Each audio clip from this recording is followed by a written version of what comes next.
الله أكبر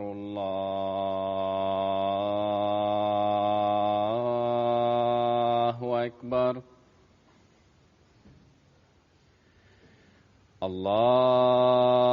الله أكبر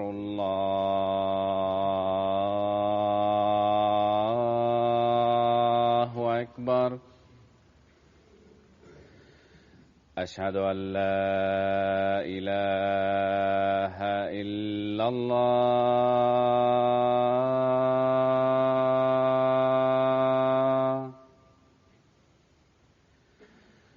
أشهد أن لا إله إلا الله.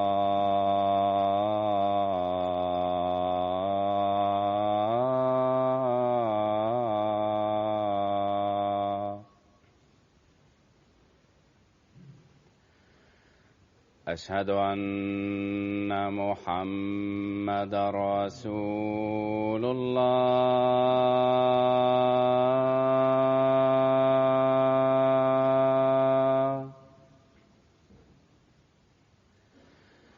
أشهد أن محمدًا رسول الله.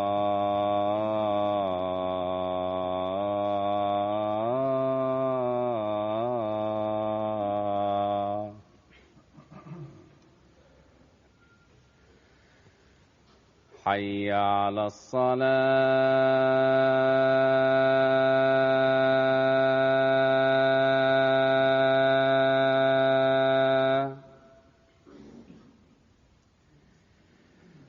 حي على الصلاة.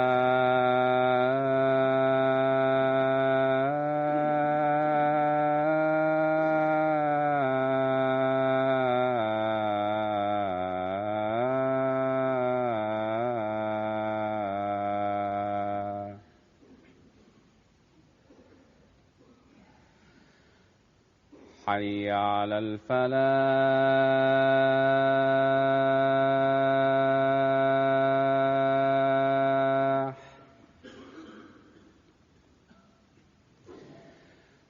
حي على الفلاح.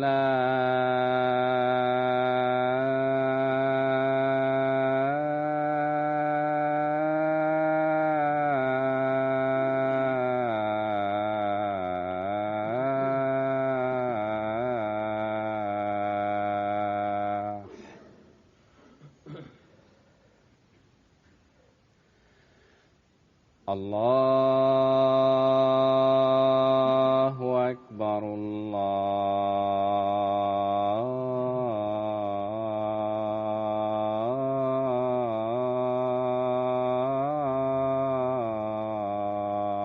الله أكبر. لا إله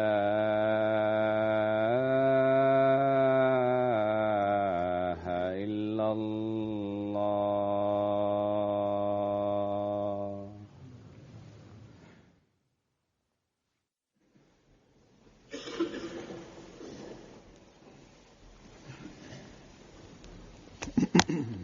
السلام عليكم ورحمة الله.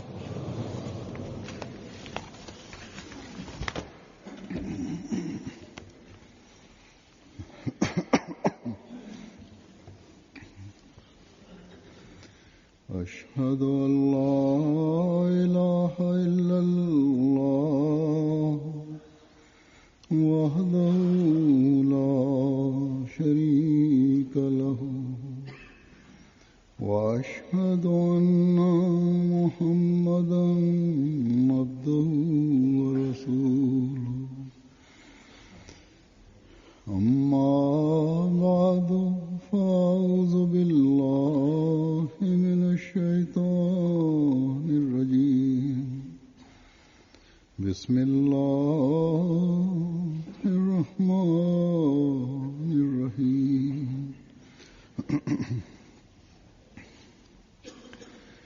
الحمد لله رب العالمين الرحمن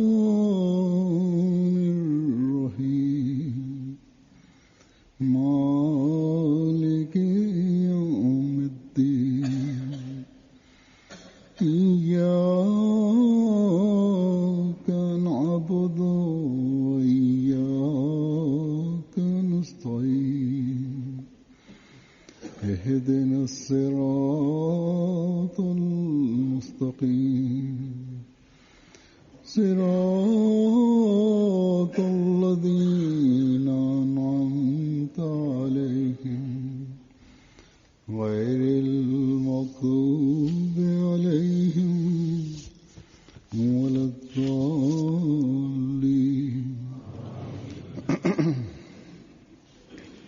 Bismillahirrahmanirrahim. Huzur kaže danas ja ću također nastaviti govoriti na temu prošlog petka. Stvari koje sam ranije spomenuo, ja ću dalje to objasniti. Ili s ciljem da dobijete najbolji rezultat ovoga potrebno su napori i koji su novi putevi, načini napora i koji su drugi načini i putevi u kojoj najveći dio naše zajednice može da dovede da napravi duhovnu revoluciju. Ja ću danas o tome govoriti i ja ću danas spomenuti nešto vezano za to. U zadnje dvije hudbe petkom ova stvar je spomenuta detaljno, vrlo detaljno. I slušanjem toga jasno nam je da za praktičnu popravljanje reformu tri su stvari koje su dostupne na raspolaganju osobe i reforma može biti napravljena vrlo brzo i bolje. Prva stvar je snaga volje, koja kad je gledamo sa religijske tačke gledišta ona ojačava vjeru, to je u stvari snaga vjere. Drugo je da popravimo nedostatak znanja i treće je snaga provođenja, da provodimo stvari. Ako postoje neke slabosti da to uklonimo. Kao što sam rekao, ja ću spomenuti još neke tačke, neke stvari vezano za ovu temu, za ovaj predmet, koji je Hazret Muslim Maud radijallahu anhu spomenuo u detalje. I ja ću uzeti odatle neke tačke, neke stavke. Međutim, u vezi ovoga stvari koje ću ja danas spomenuti, ja želim da kažem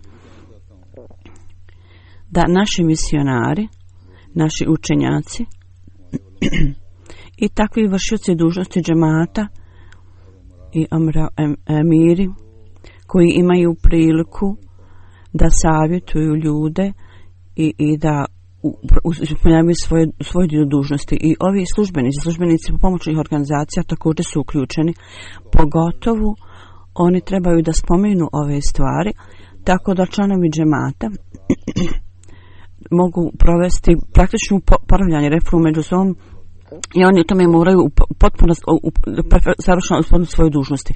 Ima nekih slučajeva, ja sam spomenuo džematu neke stvari s vremena na vrijeme i sada uz blagoslov MTA članovi džemata gdje god da su, oni su u stanju, ako kontaktiraju MTA, oni mogu slušati moj govor i Allahovom milošću oni mogu da imaju potpunu korist od toga, ili bar ogroman broj ljudi mogu da se koriste time.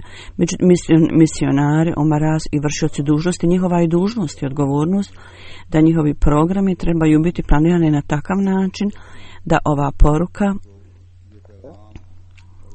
i programi napravljeni na ovim osnovama, oni su stalno predstavljani džematu, tako da svaki Ahmedi musliman u svom umu osjeća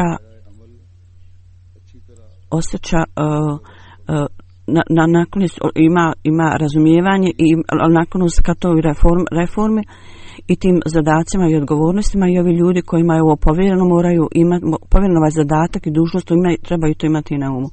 Sredstva reforme, prvi dio toga je, kao što smo spomenuli, i odnosi se na snagu volje, ili drugim riječima snaga vjere, jačina vjere. Za stvaranje toga poslanici su poslani na ovaj svijet i oni pokazuju nova čuda za tu svrhu. Hazreti Musliman radijallahu anhu kaže da u našoj zajednici, u našem džematu, svježi znakovi od Allaha, toliko su obilni znakovi da drugi ljudi nemaju ništa slično tome ili ravno tome. I izvan islama nema religije, nijedne religije koja ima ove svježe objave od Al-Đelšanhu i da Allah pokazuje svoja čuda i stvari koji mogu pokazati poslanje Al-Đelšanhu. Takvi znakovi njima nisu dostupni na raspolaganju. I one stvari koji čiste srca ljudi od svih vrsta nečistoće u vjeri. I istinsko razumijevanje o Allahu bude stavljeno u njihova srca i srca budu ispunjena, zadovoljena time, napunjena time. Uprko svih ovih stvari, zašto onda postupci članova džemata imaju neke nedostatke i slabosti? U pogledu toga Sveti Musliman radijallahu anhu, on je spomenuo ove tačke gledišta da izgleda da je razlog da učenjaci džemata, misionari i oni koji propovijedaju, oni nisu posvetili kako treba pažnju ovim stvarima. Ova stvar koju je spomenuo Sveti Musliman radijallahu anhu, pošto je to bilo prije 70-75 godina, one su također isto vrijedni danas i treba da se zamislimo nad tim.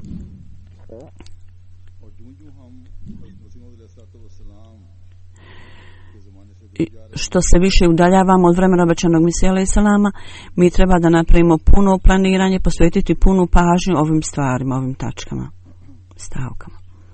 Tako da ova njegova izjava, tvrdnja je vrlo primjenjiva i aktualna i danas, kao i tada. Zašto je potrebno danas u predmetu oni govori koje je on rekao i napisao vezano za ovu temu i u pogledu kritikovanja protivnika, oni predstavljaju navode njegove i ovi učenjaci iz prethodnih vremena spomenuto je i on je tako odgovorio o tim protivnicima. Slični napori iste prirode, zašto nismo mi to uložili takve napore da tako predstavimo svim članovima džemata, ili te stvari nisu obavili ulema ili učenjaci vjerski. Kao rezultat toga u džematu imamo takve ljude koji znaju argumente o smrti Hazreti Isa, dokaze o tome. Imamo one koji mogu vrlo snažno odgovoriti na optužbe protivnika gdje god vidite da na nekim kanalima televizijskim ili internetu da je kritikovan, da Umala Shuđa podigu iznosi kritike. Ponekad odgovori na to Ahmed i Musliman daju vrlo predivno i Ahmed i Musliman može dati vrlo krasan odgovor na te optužbe. Neki ljudi meni daju izvještaje u skladu, u pogledu ono što oni govore na televiziji i njihovo kako su oni odgovor dali. Većinom njihovi odgovori su dobri i učeni. Tako u ovom pogledu mi smo opremljeni oružjem. Međutim, takvih ljudi je vrlo malo. Oni koji zaista znaju da je Hazreti Muslih Maud radijallahu anhu za nas, kako je on predstavio nama Allah dželešanu, s ciljem da postignemo potpuno shvatanje i ljubav Allahovu, koji su putevi i načini koji on savjetovao i šta je potrebno za to. I svježe objave od Allah dželešanu i svježi znakovi od Allah dželešanu, kako su se sve ove stvari pojavile u članu Mesije alejhi selam. Ponekad se dogodilo da ponekad su ljudi ili osoba bude posve uvjerena o smrti Hazreti Isa alejhi selama i on zna argumente, dokaze o tome. Ono što je on naslijedio od svojih roditelja, on ima blagoslov Ahmedijata. Međutim,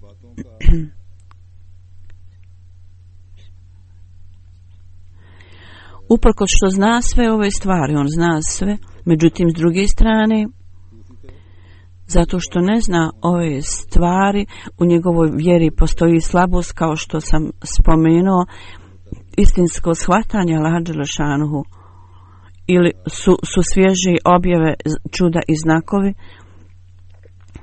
i svježa da nađemo načine i puteve da se približimo Allahu. Pošto ne znaju, nisu poznali te puteve, oni imaju slabost u vjeri i ponekad neke propuste i mahane kod ovih ljudi nekad postoji.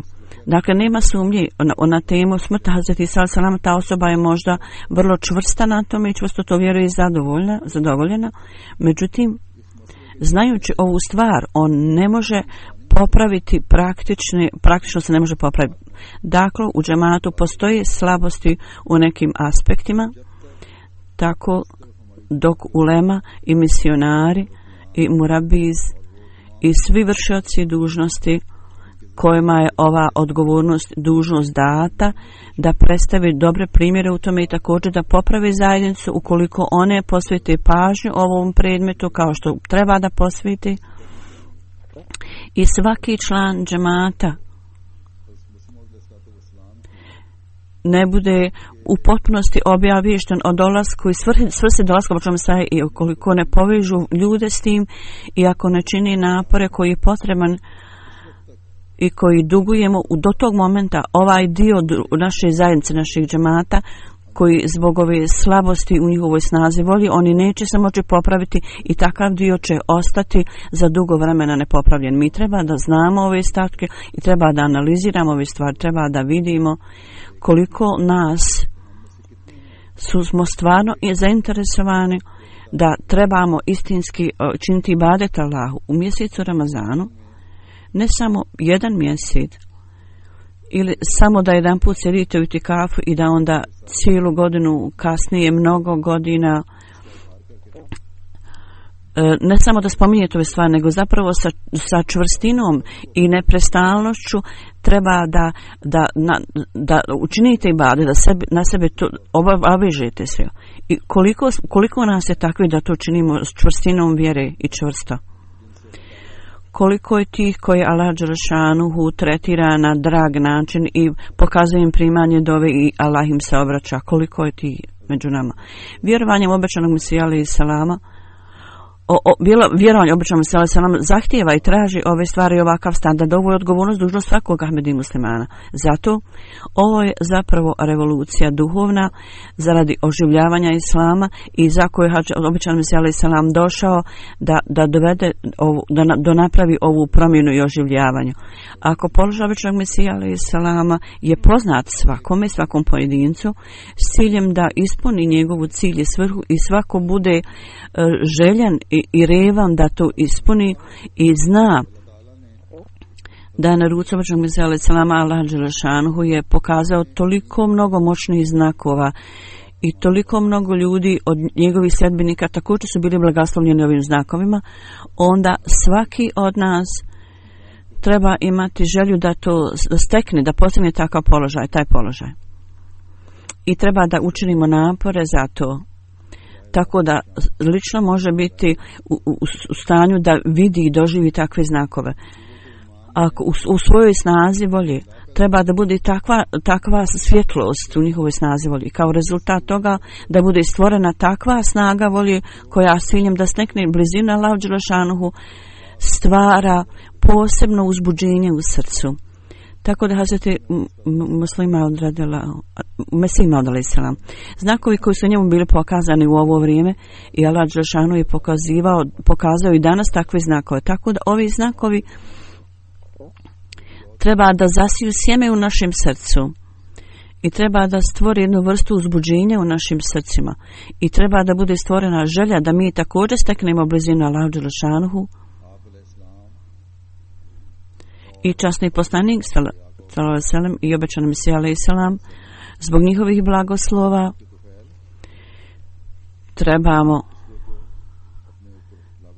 primijeniti svaki njihov plemeniti primjer na sebi. Isto tako treba da nastojimo da postignemo taj položaj gdje će nas Allah dželešanu tretirati na poseban način sa ljubavlju i naklonošću. U ovosvjetskim stvarima mi ponašamo druge ljude.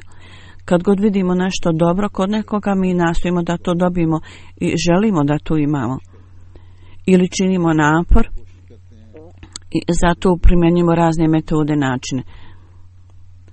U ovoj stvari svako u skladu sa svojim razmišljanjem i sposobnostima oni nastoje da postupaju i ponašaju to što vidimo dobro kod drugih ljudi. Na primjer, ako neko ima dobru odjeću ili odijelo,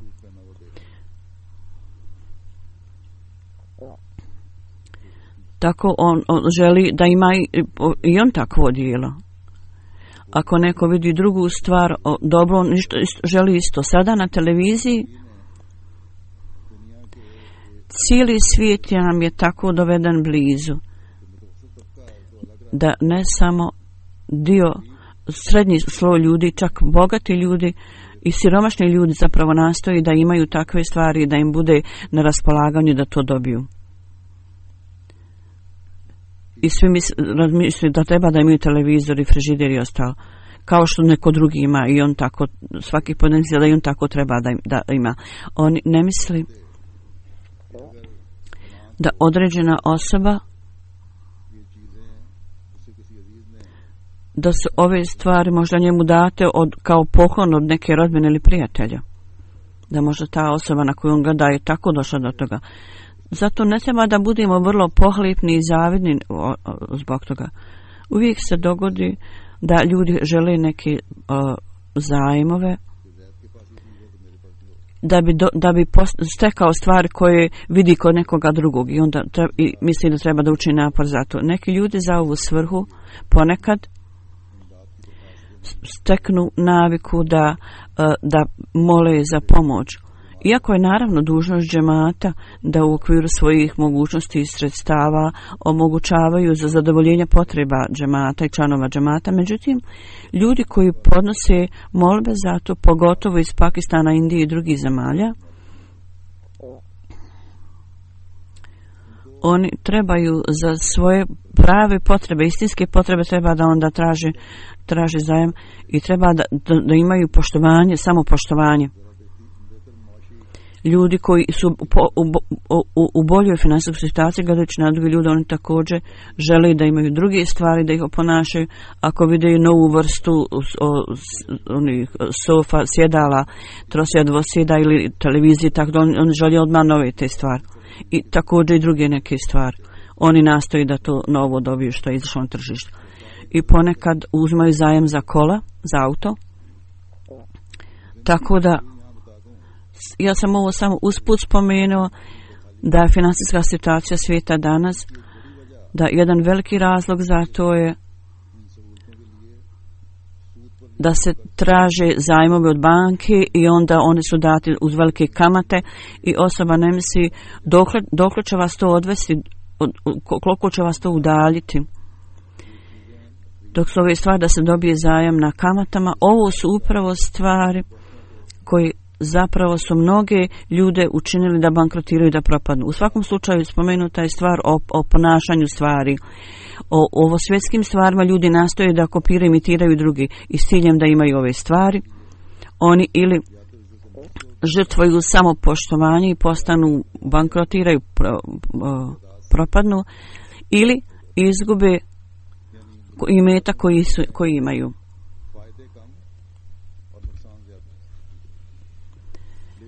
Stvar je u tome da o ponašanju drugih u stvari religije i da postanemo takvi, baš kao što je Hazreti Mesih Maud radijallahu anhu, Mesih Maud nam dao primjere ovoga u ovom dobu. I mnogi od nas, činjenica da smo mnogi od nas vidjeli ove ashabe, ovi koji su prihvatili primjere blizini Allaha, međutim mi naslijedimo njihove primjere. Dok gubitak koji je nametnuti izvan pitanja i mi imamo korist za koristi i korist je takva da vi ne možete to ni izmjeriti čak. onda koja je potreba? Zašto mi ne slijedimo ovim putem koji nas vode u stvarima vrlina? Zato prirodno mi ili ne znamo ove stvari i zbog toga ovaj osjećaj nije prisutan, ili znanje koje imamo je toliko malo, ili je dato tako kasno da mi zaboravljamo ove stvari.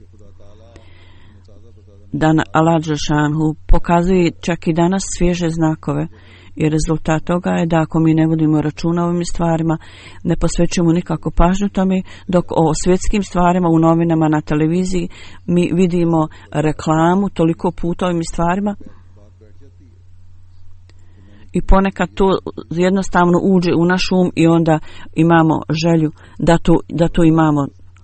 Neki ljudi znaju o tome ili se savjetuju o tome. Kakva je potreba za tim? Vi nemate sredstva za to. Dakle, ako je savjet tu, ako imate savjet, zar nije slučaj takav da svaka osoba ima takvo osjećanje? Zar vi nemate osjećaj? Zar naša djeca nemaju osjećaja i želja? Oni također žele da imaju ove stvari. Međutim, ova osjećanja, oni nisu potaknuti za svrhu da slušanjem spominjanja objava treba da imaju želju također da Allah dželešanu njima se obraća i da im se obraća i da Allah pokaže znakove u naš prilog i da nas Allah blagoslovi ovom ljubavlju i predanošću.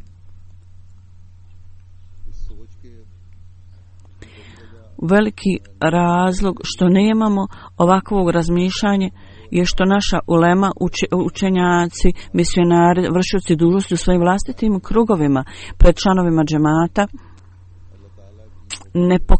ne govorim stalno, ne pokazuju ljubav prema Allahu i to ne spominju kako treba da bude obavljeno. Ili primjeri nisu takvi da ljudi budu podsjećeni i da vode računa o ovim stvarima i primjerima. Spominjanjem časnog poslanika sallallahu i njegovih ashaba radijallahu anhu, spominjanjem stalno njihovih primjera i stvari koji su se dogodile sa ovim ljudima i znakove koji su oni pokazali, ove stvari se ne spominju u tolikoj mjeri da stvore uvjerenje u srcima ljudi. I Allahovi atributi nisu ograničeni za određeno vrijeme ili za određeni narod ili ljude. Allah dželešanu i danas pokazuje svoje atribute. Ako se to stalno spominje i metodi utemeljenja ovih odnosa budu stalno ponavljani, tako da obećanja koja su data ako se spomenu ta obećanja, onda omladina i djeca neće postavljati ova pitanja zašto je Allah dželešanuhu ne prihvata naše dove.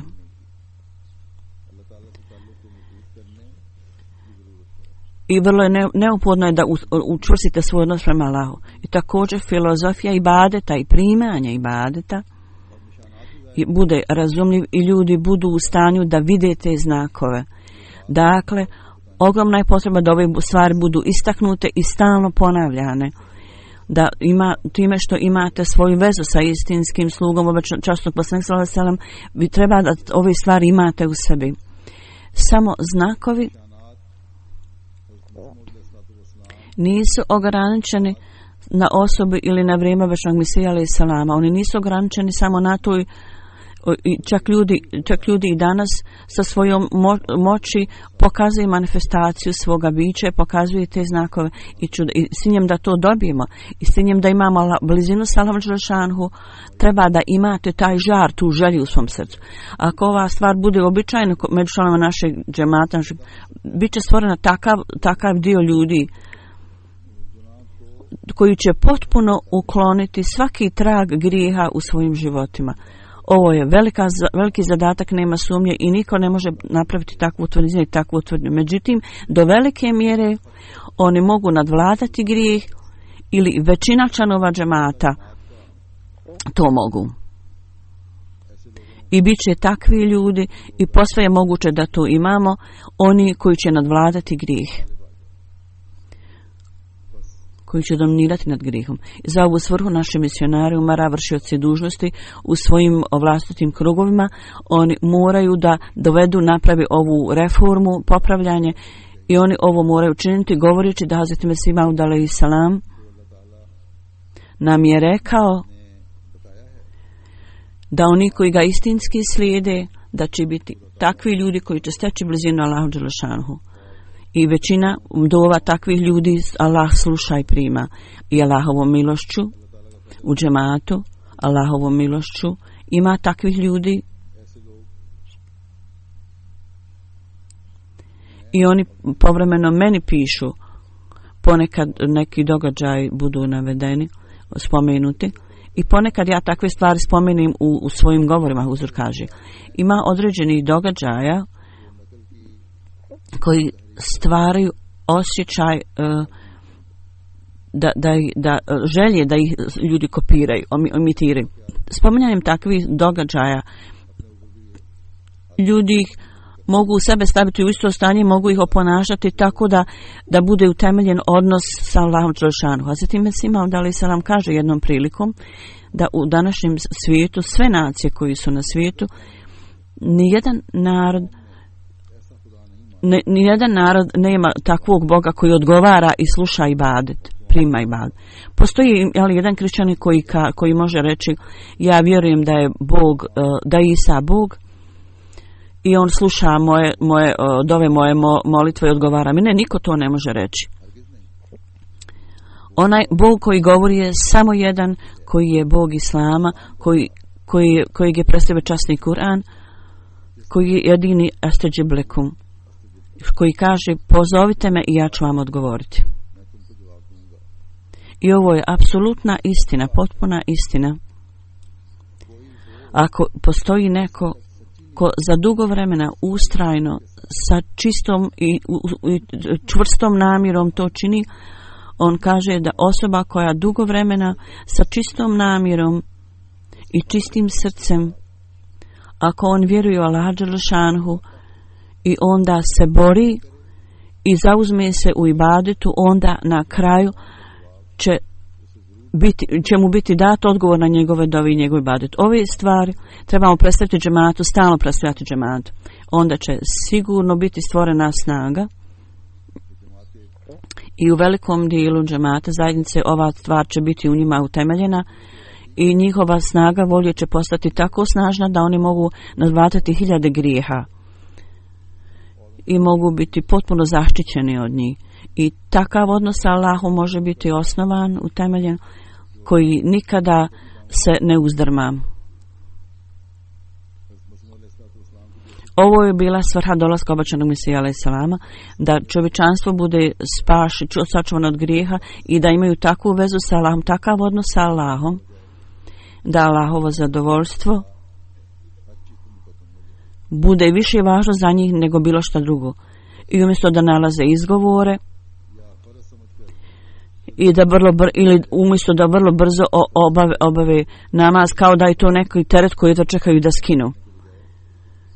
Treba da bude želja u vama da činite i obavljate namaz. Ja ću spomenuti neke primjere da u Ahmedijatu koju vrstu promjena je Ahmedijat donio kod ljudi u ljudima.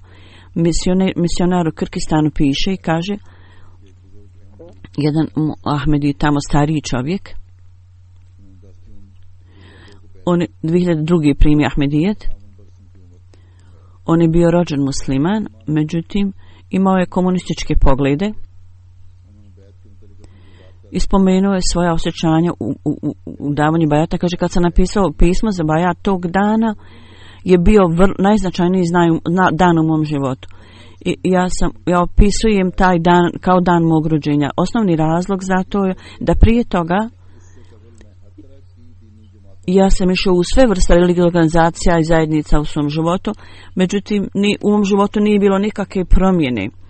Onda kad sam dao bajat i pristupio džemat, onda stvarna duhovna revolucija je nastala u meni. Prije toga za mene je bilo strano ibadeti namaz. Sada je moje stanje takvo da 5 puta dnevno je postao sastavni dio mog života.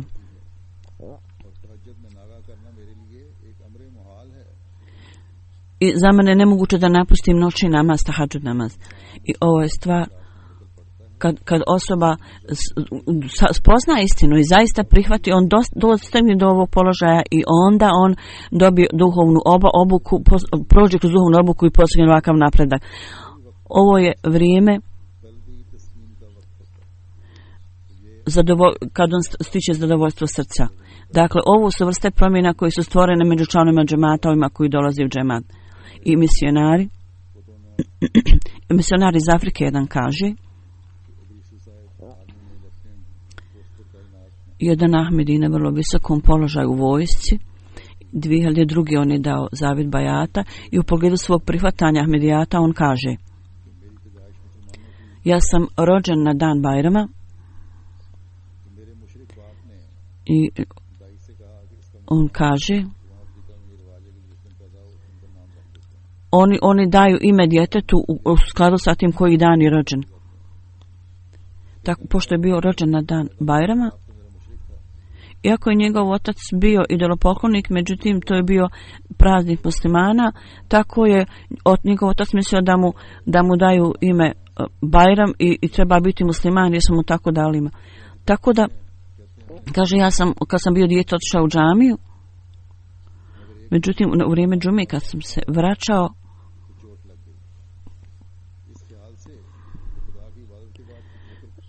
ja sam razmišljao, povrijedio sam se i mislio sam da poslije ibadeta Allahu, ja sam se ipak povrijedio, ja se vraćam od ibadeta o Allahu, ja sam se ipak povrijedio. Kaže, i onda sam mislio kakva je onda korist od ibadeta. Tako da sam opet napustio islam i bio kršćanin. Išao sam u jednu crkvu i u drugu, mijenjao sam crkvu.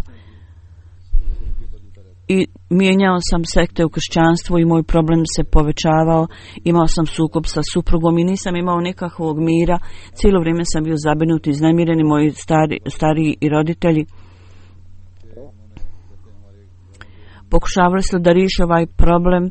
Imali smo mnoge susrete i savjetovanja. Oni su nastojali da napravi mir u mom životu, međutim nije bilo koriste. Dakle, u takvom stanju jedan pripovjedač o Ahmedijatu, Muhammed Saheb, sreo sam se s njim i on je znao moje stanje i rekao je, treba da pokušaš sve recepte. Nakon što si bio musliman, postao si kršćanin i onda su nastali opet problemi, još se uvećali i jako je puno problema u tvojoj porodici i svi ljudi nastoje da riješe tu situaciju. Međutim, ja ti sada želim dati jedan recept, pokušaj. Probaj ga. I onda ćeš vidjeti kakav je rezultat tog recepta. Taj recept je da moliš Allah, da činiš ibadet, jer znak u našoj religiji je da Allah šanuhu prima dove ibadet koji vjeruju u to. Ti moli za sebe i ja ću također moliti Allah za tebe, da Allah šanuhu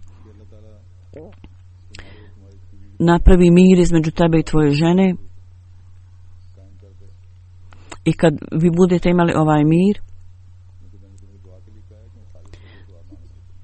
treba da vrlo iskreno i predano moliš Allah, ja ću također moliti Allah. Ja ti ove stvari govorim. Kad sve bude riješeno i kad tvoji problemi prođu, onda zapamti da će ovo biti znak istinitosti našeg imama ovog doba. I on kaže da je na nekoliko dana molio Allaha i kaže, kao rezultat njegovog ibadeta i dova su da su svi problemi jedan po jedan bili riješeni. I kaže, ja sam također imao dobar odnos sa svojom ženom. I ja sam shvatio da je ovo ispravan put i da je ovo ispravan put islama, gdje islam Allah dželešanu sluša ove dove i prima. I ovo je zapravo istinitost imama ovog doba, Hazreti Mesih Maud alejhi selam. I sada on je Allahovom milošću Ahmedi musliman. Ovo je pouka za one Ahmedi koji sebe pripisuju sebe da starim Ahmedi porodicama, međutim njihove porodice su u nemirenosti i u problemima. I neki familije su pune nemira. I muževi ne paze na prava žena, žene ne paze prava muževa. Jačanjem svoje vjere, ako budu čvrsti i pokori se Allahu dželešanu, onda će svi ovi problemi automatski biti riješeni. I ovaj recept treba svi da slijede. i o svojim srcima, kakvo god mišljenje imate u svom umu. I ona je rekla ovo, ti si rekao ovo, treba da to završite sve i da čisto tražite samo pomoć od Allah dželešanu, onda Allah dželešanu uputi ljude na pravi put. Tako da znakovi potpore i pomoći Allah dželešanu koji je zbog blagoslova običnog Mesije alejhi selama koji nam je Allah dželešanu pokazao u ovo doba također. U pogledu toga ja želim da vam kažem, u Ugani ima misionar tamo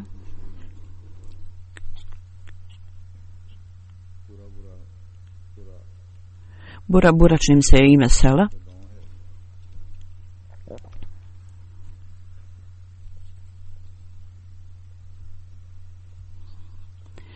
On kaže da jedan novi Ahmedi tamo, Džibrila, došao mi je, kaže, i rekao ovo je vrijeme ubiranja žetve. Moj otac, nemusliman idolopoklonik, je tražio mene da idem ovim kipovima i da tamo molim, da ih molim. Oni to od mene traže da radim određene stvari, tako da imamo dobru žetvu. Molim me, rekao ja, kad sam mu ja rekao, nastoj da se uzdržiš od ovih idola i kipova, i ja sam ga naučio dovi i stihara. Tako uz Allahovu pomoć, kad je došlo vrijeme žetve, onda je ovaj mladić imao dobru žetvu, koja je bila mnogo bolja nego žetva njegovog oca. Otac je bio nevjernik. I kad je njegov otac vidio ovaj znak, gledajući na to, on je rekao, Bog mog sina je istinski Bog, a svi idoli koje on ima u svojim posjedstvu, on ih je bacio na vatru. Ovo je snaga vjere koja vjerovanjem običnom Mesiji alejhi selam bude stvorena u srcima novih Ahmedi muslimana. Onda naš misionar u Keniji, tamo je jedan protivnik Ahmedijata, u dvorištu je bila kancelarija. On je nekako ušao tu, taj protivnik. Prethodno je tamo radio i dolazio je. U svakom slučaju bile su neke razlike i on je oslobođen od te dužnosti i u toj oblasti je, izvinjam se, nisam čula šta je bilo, došao na krov.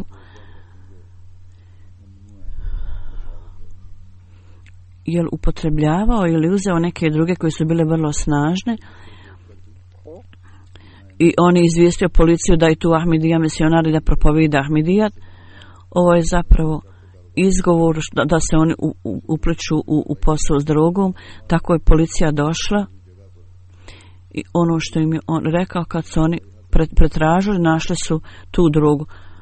Policija je sve rekla da je to podlost nekoga i da ne posvećuju pažnju tome, i rekli su mi moramo poduzeti određene postupke, i oni su misionara odveli onda u policiju i zatvorili ga narednog dana. Slučaj je bio podnesen sudu i sudija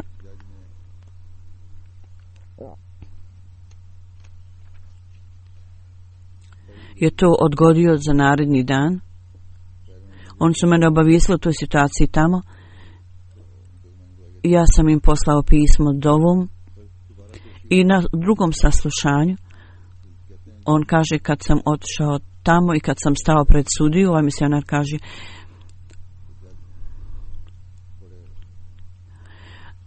sudija je gledao na mene izbliza i rekao mi da sjednem. I onda je on dao drugi dan opet. Jedan dan se dogodilo tako da 2 dana prije odlaska na sud, kad je poslije namaza, kad sam molio Allaha i učio časni Kur'an, mislio sam da trebam naći odluku iz časnog Kur'ana. Kad sam otvorio Kur'an, u moje oči su upao je ajet da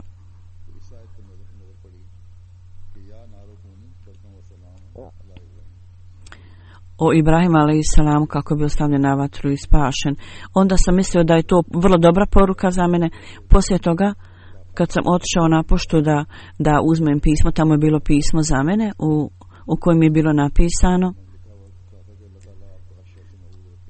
Huzur kaže, moje pismo bilo tamo da i dova da Allah dželešanu zaštitite od svakog dobra i da bude riješen problem. Čitajući to pismo, misionar kaže, ja sam bio potpuno uvjeren da će Allah dželešanu nam pokazati svoju milost i blagoslov. I ja sam ovo spomenuo o drugim članovima džamata. I on kaže, kad sam onda otišao na sud, sudija je tražio od mene da sjednem. I poslije diskutovanja sa advokatom, on je rekao, ti si slobodan, možeš ići, nema optužbi protiv tebe. Dakle, ako je vjera snažna, onda osoba ima potpuno vjerovanje u moć Allaha dželešanu i onda osoba samo pogleda na Allaha i nada se Allah, onda Allah dželešanu pokazuje znak. Ovo su stvari koji uvećavaju vjeru osobe i također popravlja stanje te osobe. U isto vrijeme to postaju sredstva jačanja vjere njihove. Dakle, ovo su stvari koje treba da nastojimo postići. Druga stvar radi praktičnog popravljanja koja je spomenuta ranije je da imamo znanje, da uvećamo znanje. I ova snaga znanja, ja ponovo spominjem, neki ljudi misle da ironično da ima određeni grijeha koji su mali, a da su drugi veliki. Rezultat toga je da grijesi koji neki ljudi smatraju malim potpuno se ustale u njihovim umovima i srcima.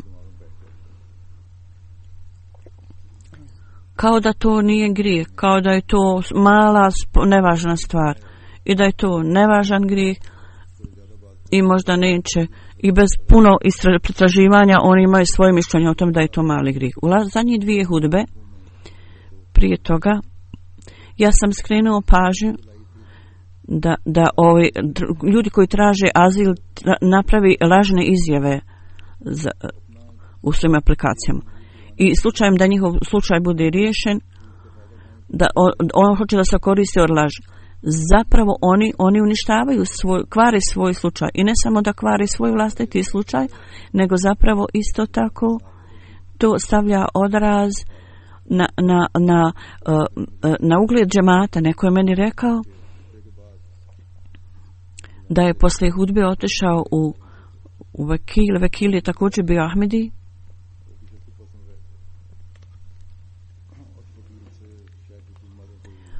Možda također i on radi neki posao džemata. Tako da je taj Vekil, advokat, pripremajući njegov slučaj, napisao je određene stvari koje su bile pogrešne i on je rekao treba da uključiš ove stvari u svoju aplikaciju. Međutim, ove stvari nisu bile stvari, nisu bile istina.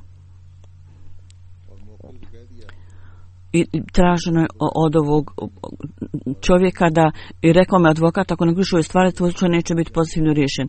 I da je neophodno da unese ovo na isto. Međutim, ovaj čovjek je rekao, ja sam mu jasno rekao da nikakva izjava ne treba da bude napravljena, da u slučaju, jer u slučaju proganjanja i okrutnost prema Ahmedijatu tako su jasni, tako poznati svima i očiti, da nema nikakve potrebe da ni za kakvom mudrošću i da se iznose laži.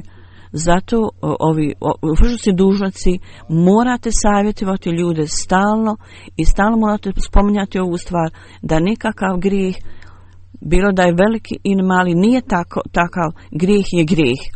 I ako to budete izbjegavali, ako i svaka laž je laž, i ovo postavljanje partnera Allahu je širk, to morate se uzdržati od toga. Ako je vaš odnos sa Allahom prisutan, ako imate odnos, onda ne treba da se brinete. Biće vam pokazani znakovi i vi ćete to vidjeti. Međutim, ovi ljudi koji savjetuju ove stvari, treba da zapamtite da njihovo vlastito stanje mora biti takvog položaja gdje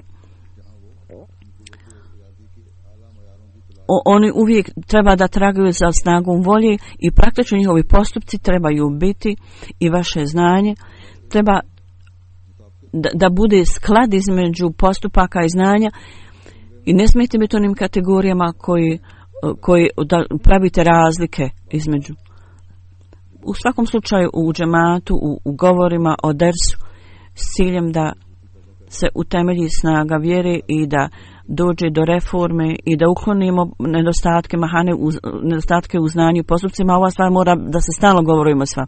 Ako svako u svom krugu počne da radi na ovim linijama, onda će nastati vrlo pobožne i čiste promjene. U ovo doba, u ime znanja, razne medicine, razne lijekove i škole poučavaju o tome. Naša uprava, oni treba da kažu djeci o stvarnosti. Roditelji, gledajući na svoje vlastito stanje,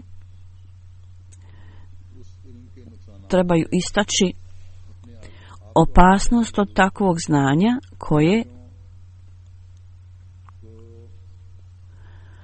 koje se usađuje djeci u ime religije u djetinjstvu. Roditelji treba da budu svjesni toga koje im je znanje dato, tako da mogu sebe zaštititi i svoju djecu isto tako. U vrlo mladim godinama neophodne stvari se poučavaju, gdje treba poučavati i argumenti, tako da oni mogu razlikovati između dobrog i lošeg. Djelotvorstvo toga je da ako oni ne budu znali napraviti razliku između dobrog i lošeg, zapravo u umama ovako mlade djece, onda oni postižu pogrešno razmišljanje i primjer njihovih roditelja i primjer ljudi koji ih okružuju, ako su više loši nego dobri, onda zbog toga vršioci dužnosti, vršioci dužnosti organizacija, roditelji, svi kolektivno zajednički morate uložiti zajedničke napore da djeci bude data ispravna vrsta znanja i obrazovanja u školama. Mi u školama ne možemo se uplitati sa učenjem u školu. Međutim, ako vidimo loše stvari, mi moramo njima reći i sa svojim vlastnim primjerom pokazati da zaštitimo djecu od loših djelovanja društva, da nas Allah osposobi da ispunimo tako svoje dužnosti na najbolji mogući način. Poslije džume namaza ja ću klanjati dženazu za dvoje ljudi. Kurman Nawab Bibi Sahiba iz Pakistana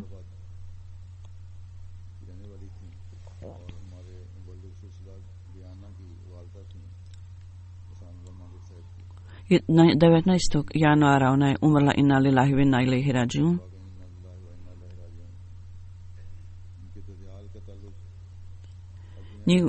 Njen otac je bio Šehupra iz oblasti Hafizabad, Nasir bin Mangisa, je bio ashab obećanog Mesija alejhi salama. Ovo je žena, izvinjavam se. Ona je bila praunuka. Imala je lijep ugled, dobar ugled među ljudima. Bila je vrlo ljubazna prema misionarima. Bila je vrlo predana hilafetu. I napravila neke poeme koji iskazuju ljubav prema hilafetu. Iza sebe ostavila djecu. Jedan je Murabi Saab u Gijani na dužnosti. Zato što je bio daleko od Pakistana, nije bio u stanju da ode na dženazu, da mala dadne utjehu i uzdigne položaj umrle duše. Drugi umrli je šejh Abdul Sahib iz Šekarpura. On je umro 16. januara 90 godina. Abdurrahim Sahib Sharmaz u vrijeme Mesija alejhi salama, njegov otac je bio prisutan, bio u blizini, bio prisutan. Prije više od 50 godina on je radio u vrijednom džematu prije razdvajanja Pakistana od Indije i radio je tamo. U vrijeme stvaranja Pakistana Hazreti Muslima radijallahu anhu, pod njegovim uputama on je također postupao u skladu njegovih savjeta, u skladu savjeta Hazreti Halifatul Mesih II.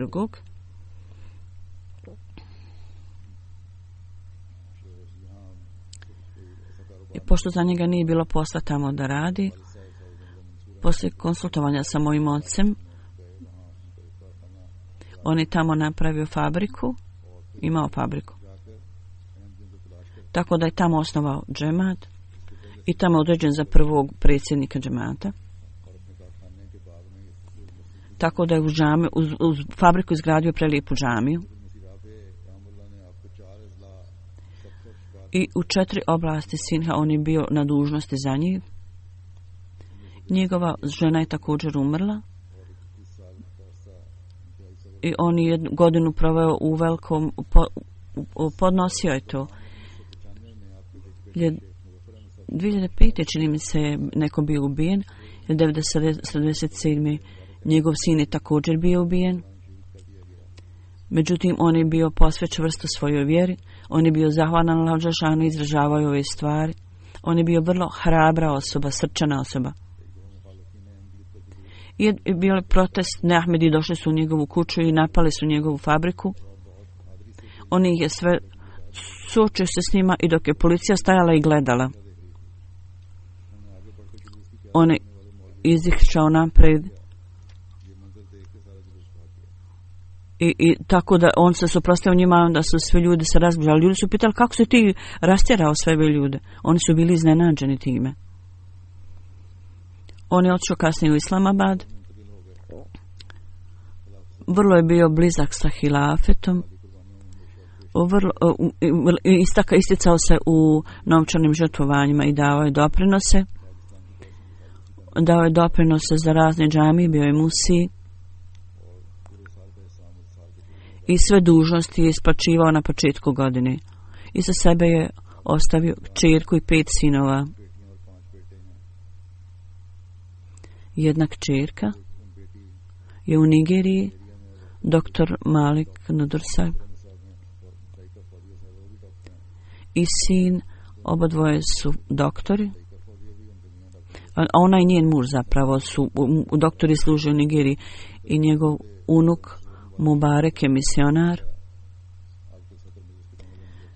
i predsjednik Ovlanske organizacije u Pakistanu da Allah dželešanu uzdigne položaj umrlog i blagoslovi njegove potomke i rodbinu i da ih sve osposobi da slijede stopama svojih starijih i da tako učini da ih Allah osposobi i mogućim i da osnuju svoj odnos sa zajednim sa džematom.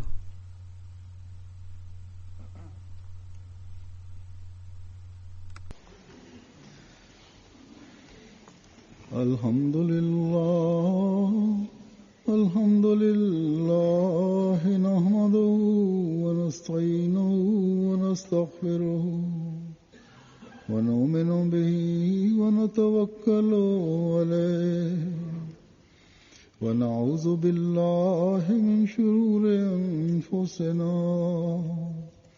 wa min sayyiati a'malina.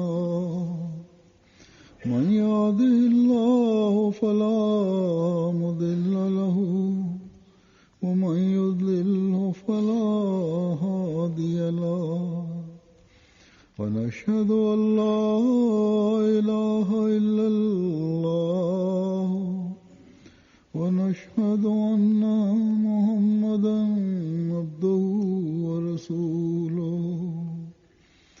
عباد الله رحمكم الله إن الله يأمر بالعدل والإحسان وإيتاء ذي القربى